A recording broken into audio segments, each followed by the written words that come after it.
Hello all, thanks for joining. My name is Lindsay Johnson and I head up the content program on behalf of the experts at Worldwide Clinical Trials, which is a global full-service contract research organization. I'm here with two worldwide experts to serve as the moderator of this webinar and discuss considerations for first-to-file studies.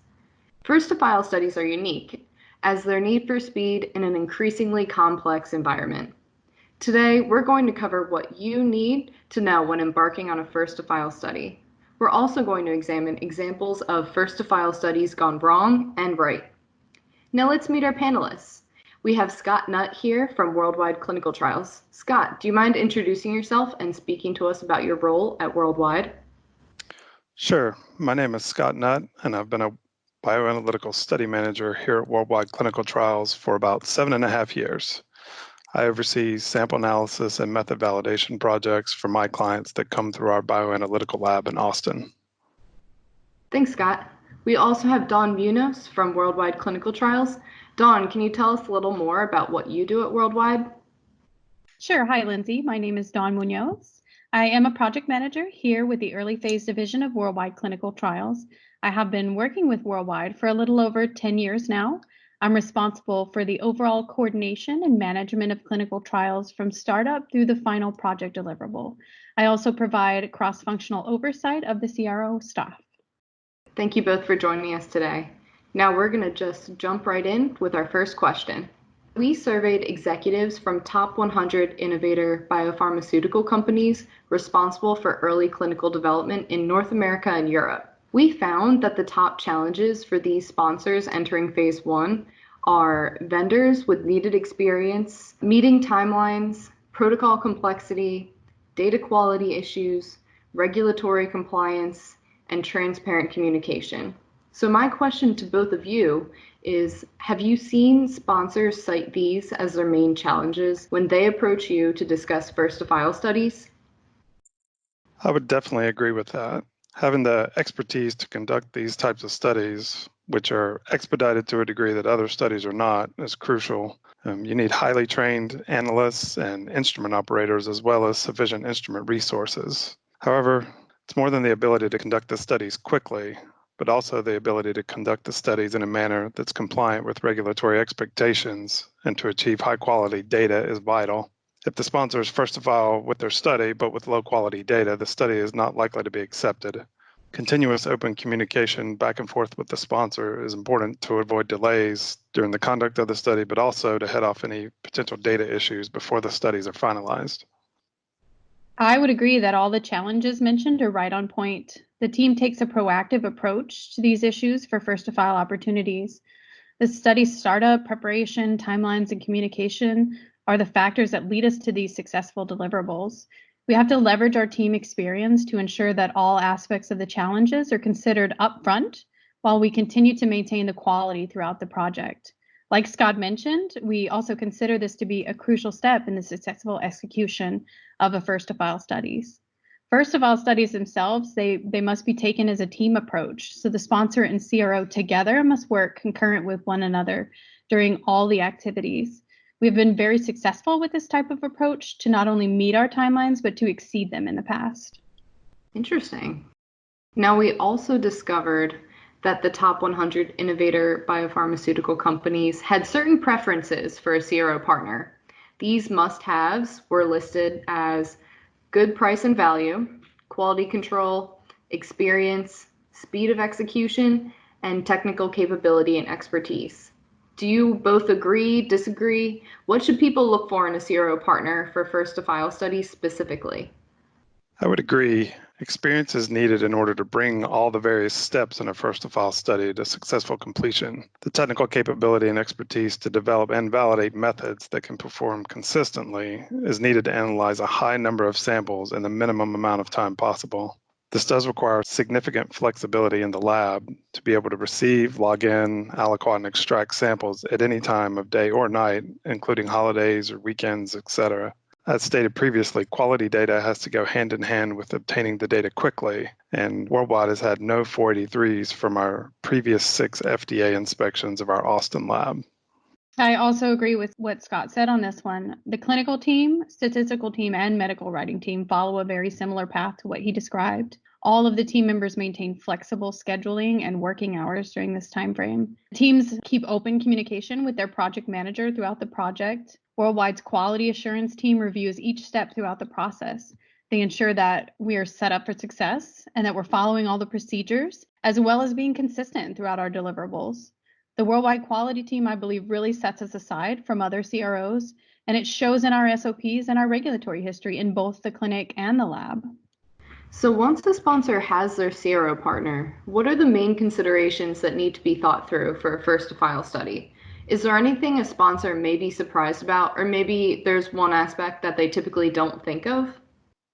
Planning the sample analysis for these studies in the lab, the main considerations would be the number of studies. For example, if it's a fasted and fed versus having a fasted, fed, and sprinkled studies, the number of subjects in each study, the study design, whether the study would be parallel or a crossover design, and the number of time points being analyzed per subject. Other considerations that are specific to the sample analysis would be the time required to extract the samples and the instrument time required per sample. Planning of the studies has to be detailed well in advance, but it also has to be somewhat flexible based on when the studies might dose. For example, some studies might dose on the same day or they might dose on different days. Sponsors may think only about the time required to dose and get samples drawn and analyzed in the lab. However, there are many additional steps in the process after sample analysis is complete. For example, the QA review of the data, PK analysis, report drafting, and review and finalization. And all of these have to be done before a complete package is available, and timing for these has to be planned as well. I think, Scott, you stated that very well. I have little to add. I would say one of the best quotes that you would apply here is by Benjamin Franklin when he said, "By failing to prepare, you are preparing to fail." The only thing I might add is that the sponsor needs to have the same flexibility and availability as the project teams. There may be times that we're reaching out at all hours of the day or night, and sometimes directly in the middle of a holiday celebration. Wow, yeah, I love that quote, Dawn. I think it really does apply to this study type. And now I hate to ask it, but where can first-to-file studies go wrong? And what do CROs and sponsors need to watch for and be prepared to do?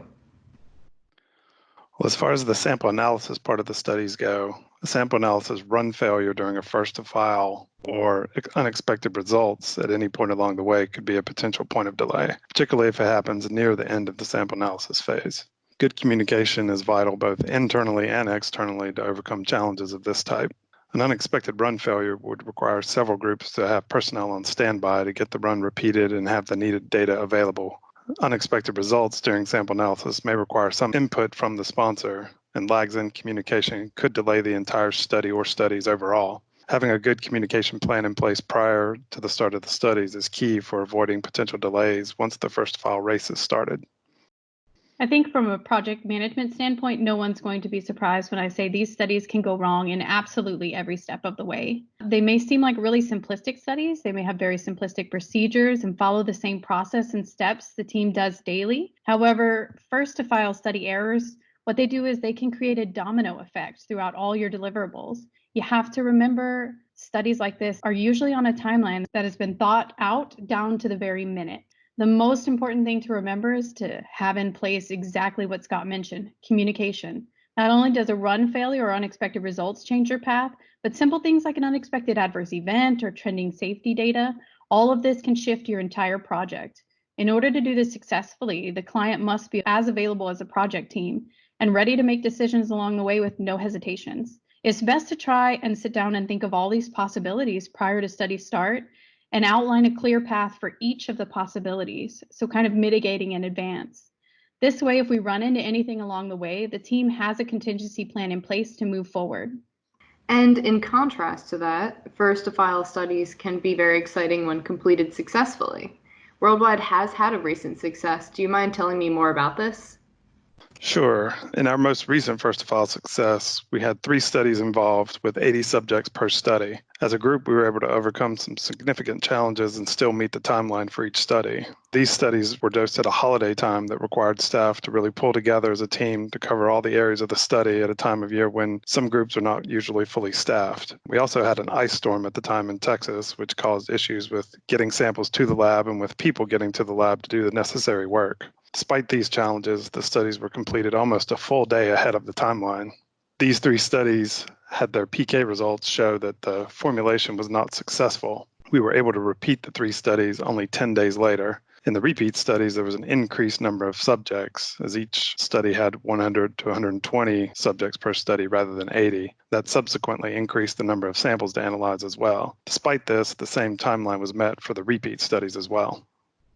It's a little bit hard not to giggle because for anyone who's listening, you can tell that Scott's response about the holiday is probably why I mentioned it earlier. And then for those of you that are in areas that have ice storms very often, you probably won't think that's a problem. But for Texas, it definitely is. And the second set of studies that we delivered were actually in record time for our teams. We made the deliverable for the final clinical study report within 26 hours after last subject last visit, when the original timeline had actually planned us for 72 hours for that deliverable. These studies were very large, so we partnered with a trusted site in Florida. We sent a team of our worldwide employees over to that site. They trained on those sites' SOPs, and they were able to assist us in the back-end deliverables. Wow, just to overcome an ice storm and other obstacles is really great, and then to even beat the timeline is fantastic. So, what are some learnings or best practices you can take away from this study and apply to other first to files? Well, I think some key takeaways from this first to file are that early organization and planning does save crucial time during the conduct of the study, and that quick and open communication, both internally and externally with the sponsor, are what make a successful first to file possible. I agree with Scott. I would say the best takeaway for me is that every team member is important. Even if it's just someone that you have there to stand at a scanner and provide the necessary documents we need for medical writing or sample shipment preparation. The team spirit can really be felt when running a first to file. And it's really something that makes these studies one of my favorite to run. I understand that. They certainly do sound worthwhile. If people want to find out more about the services Worldwide can provide, what can they do? They can definitely get in touch with our experts to discuss how Worldwide can help with their first to file study.